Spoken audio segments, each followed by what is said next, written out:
Hello Queens, this is Inga aka Ebony, your beauty stylist and co-founder of Crown Academy USA, where we help you train to reign.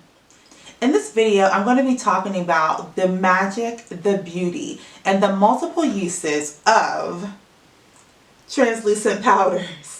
So one of the major benefits of having a great translucent powder is to make sure that it sets your makeup. To set your makeup is to make sure your makeup does not move once you apply it. But there are other uses of translucent powders and many different ways to do that job. And today I'm going to talk about quite a few that I enjoy using when I do makeup on my pageant queens or even on myself. So the difference between a translucent powder and a pressed powder is that most translucent powders are going to be very finely milled. What that means is that it's going to be very difficult for them to cake up. They are very fine, they look very smooth on the skin, and that's what you want to go for when you are shopping for a translucent powder. So if you're unsure about which powder to get, that is something that you want to make sure you're booking a makeup class with me, a virtual class, so we can talk about those different things, because as you see, there are so many different types of powders.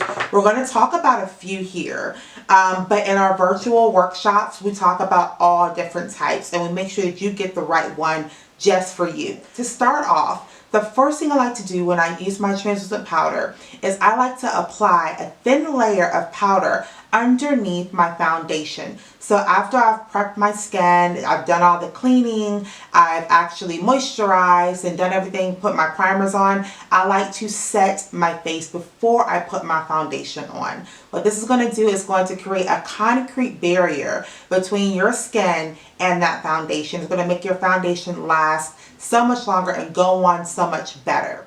The next way I like to use translucent powder is to set my concealer. So especially under my eyes and around my mouth, those are areas that move a lot, that tend to have more lines, and I don't want my makeup to fall in those lines. So the moment that I have my highlighter on, my concealer on, and it's smoothed out, I will go in with a damp beauty sponge and I'll roll it into my powder and then roll it onto the areas where my concealer is. It's going to make sure again that that concealer is bulletproof and it's not going anywhere.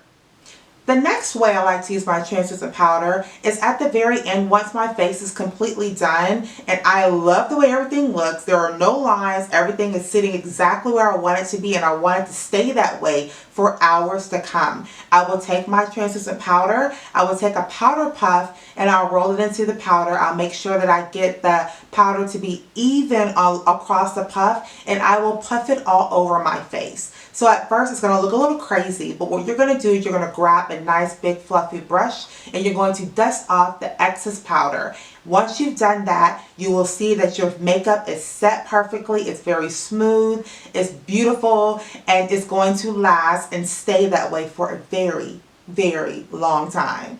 The last way that I'm going to talk about using translucent powder is actually more of a trick. It's not the way that most people tend to use it, but nowadays a lot of people love to use matte lipsticks, and the main reason why is because they dry down and they do not budge. But what do you do if your favorite lipstick color does not come in a matte formula? You want to take a guess? You use translucent powder.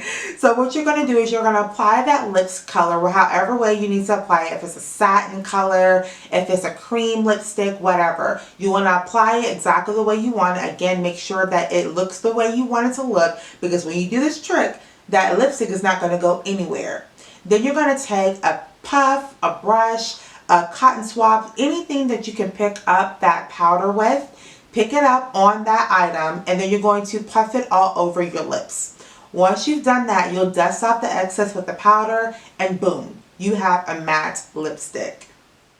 I hope you found this video helpful, fun, interesting, or just kind of unique. Either way, if you want to learn more about these topics and any other topics concerning the pageant industry, make sure you stay in touch with us by following our website, www.crownacademyusa.com. Also, let's be friends.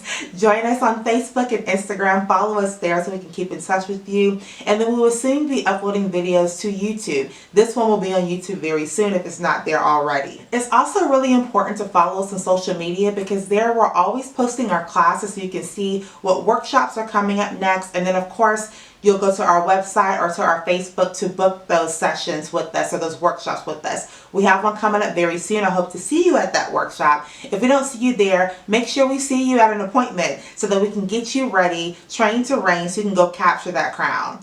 Thank you so much for watching. We'll see you in our next video. And Queen, go claim that crown. Bye-bye.